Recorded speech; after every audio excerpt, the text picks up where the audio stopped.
en ce début d'année, nous vous souhaitons donc tout ce qu'il y a de meilleur et que nous puissions évoluer au sein d'une Guadeloupe aimante et prospère. Notre première émission de 2020 nous permettra d'ouvrir le champ des possibles. Une très belle année à tous et une très belle année aux invités sur ce plateau. Pour ce début d'année, nous poursuivons sur notre lancée avec notre noyau dur. Tout d'abord, honneur aux femmes Evita Chevry. Pour ceux qui ne connaissent pas, pour ceux qui regardent cette émission pour la première fois, Evita Chevry est avocate. À ses côtés, nous avons Harry Ancelade qui est lui chef d'entreprise, il est ingénieur, chef d'entreprise, et puis Didier Auchiste qui lui aussi est chef d'entreprise. Et puis de l'autre côté du plateau, nous avons notre psychologue anthropologue Raymond Otto. Pas assez fou pour être psychologue. Pardon? Pas assez fou pour être psychologue. Pardon. Ça commence bien. À ses côtés, nous avons Michel Mado, qui est enseignant. Et puis, d'ici peu, nous aurons Samuel Damo, chef d'entreprise. Voilà donc pour notre belle équipe. Et ce soir, nous avons un thème qui, effectivement, nous permet d'ouvrir l'année. Donc, l'année 2020 est-elle une étape décisive pour la Guadeloupe? Alors, l'année 2020 est-elle une étape décisive pour la Guadeloupe? Qu'est-ce qu'on va mettre dans cette année 2020? Comment ça va se passer? Avec nos invités, nous verrons un petit peu ce qu'ils en pensent avant d'entrer en plein cœur de cette année 2020. J'aimerais savoir ce que vous avez pensé de l'année 2019. Qu'est-ce que vous en avez retenu? Qu'est-ce qu'il y a eu de bien, à votre avis, hein? Et qu'est-ce qui n'a pas été? Et puis, ça nous permettra d'arriver doucement, je dirais, en 2020. Alors, tout d'abord, Didier. Oui, parce que je suis plus jeune. Non, 2019, si mes souvenirs sont bons, une année plutôt difficile. Mais je pense que depuis quelques années, toutes les années sont difficiles finalement. On tire les mêmes conclusions. On recommence l'année, on se souhaite les meilleurs vœux. Et finalement, en conclusion, une fois que l'année est écoulée, on se rend compte que les difficultés sont les mêmes. Donc, faudrait-il que nous soyons un peu plus, et je me répète, plus pratiques que théoriques, que les vœux à la limite qu'on arrête de les souhaiter, mais que nous fassions des actes de vœux envers nos concitoyens, envers notre famille, envers nous-mêmes, pour nous permettre d'évoluer. Donc il ne faut plus souhaiter les vœux. Je finis par me demander si ça sert à quelque chose. Parce que j'ai comme l'impression que c'est ciblé, que les premières personnes qui t'appellent mon ami et qui te font de gros bisous sur la joue gauche. Pourquoi pas la droite? Parce qu'ils choisissent leur camp. Mais on a vraiment l'impression, je ne veux pas être pessimiste, c'est pas ma nature, mais on a vraiment l'impression qu'à un certain moment, il va falloir que nous fassions des actes de vœux.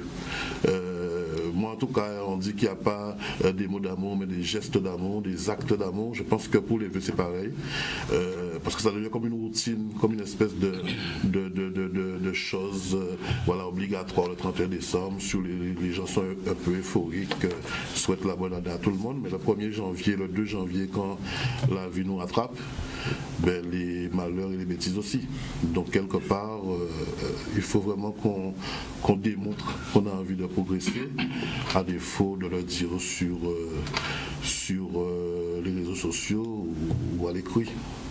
Ouais. Didier, c'est vous qui m'avez dit non, j'accepte pas les vœux, c'est ça? Non, du tout. Moi, je reçois des vœux. Mais moi, je sais que quand je dis bonne année à quelqu'un, je le pense vraiment.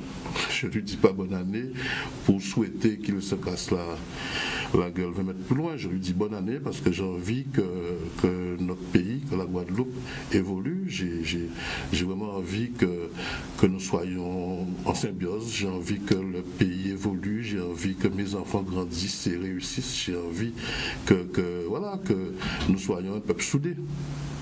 Mais j'en ai envie, vraiment. Au-delà de l'envie? Au-delà de l'envie, chérie, je me donne les moyens aussi, moi de mon côté, de faire en sorte que ça se concrétise. Mais c'est vrai que ça serait mieux si c'était vraiment une lutte collective. Une lutte collective et pas que chacun de son côté fasse à l'individuel ce qu'il faudrait que le pays fasse dans son entier. Ma réponse vous satisfait? J'espère que ça va satisfaire aux Guadeloupéens et à tous ceux qui sont sur le plateau. C'est une manière particulière, je vais dire, de présenter ou d'aborder l'année ou d'avoir abordé cette année 2019 et d'entrer en 2020. Oui, c'est une façon particulière de le faire, mais à la limite, comme chaque année, ça ne fonctionne pas, puisqu'il faut se poser les bonnes questions. On s'est toujours souhaité la bonne année. Les années passent, ça ne fonctionne pas, puisqu'on se rend bien compte que les choses se dégradent. Peut-être qu'il faut changer de manière de faire, je ne sais pas, je m'interroge. Peut-être qu'il faut penser et faire au lieu de souhaiter, ou de souhaiter, mais avec conviction. Et pas de le faire avec hypocrisie, en tout cas. Donc sur la masse, il y a plus d'hypocrites que de convaincus.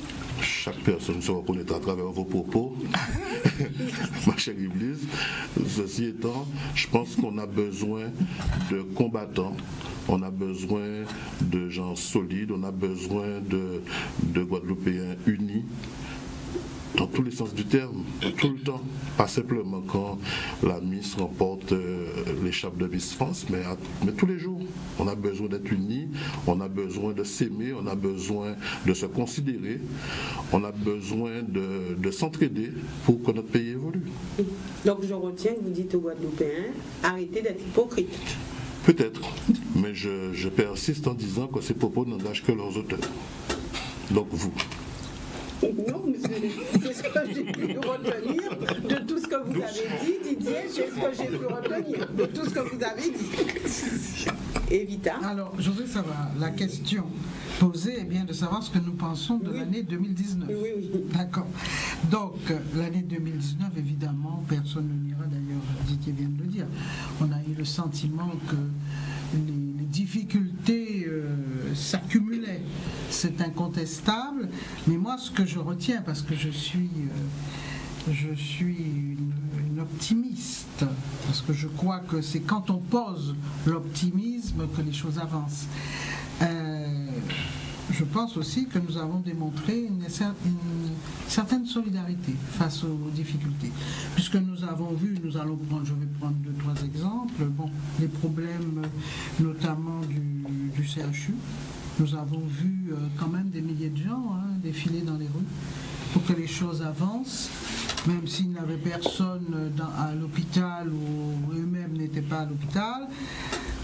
Nous avons vu d'ailleurs une très belle action faite par un footballeur sonore. Donc c'est ça, c'est cette capacité que nous avons face aux difficultés qui sont incontestables et sur lesquelles nous pourrons parler, mais cette capacité que nous avons quand même d'avoir de la solidarité.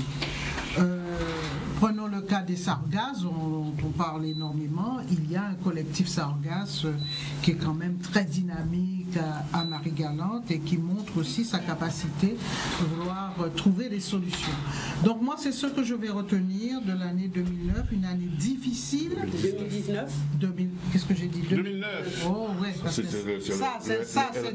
c'était une sacrée année, mais l'année 2019, une année avec énormément de difficultés, c'est-à-dire qu'une année qui, incontestablement, les Guadeloupéens ont pu voir face à leur miroir, le miroir de leur réalité, qu'ils ont beaucoup de difficultés à pouvoir justement agir sur le réel. Ça, c'est un point qui me paraît essentiel.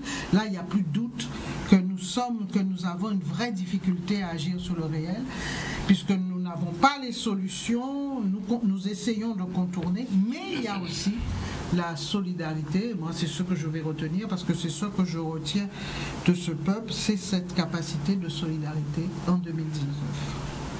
Merci. Harry, pour vous? Oui, c'est... Enfin, moi, 2019, pour moi,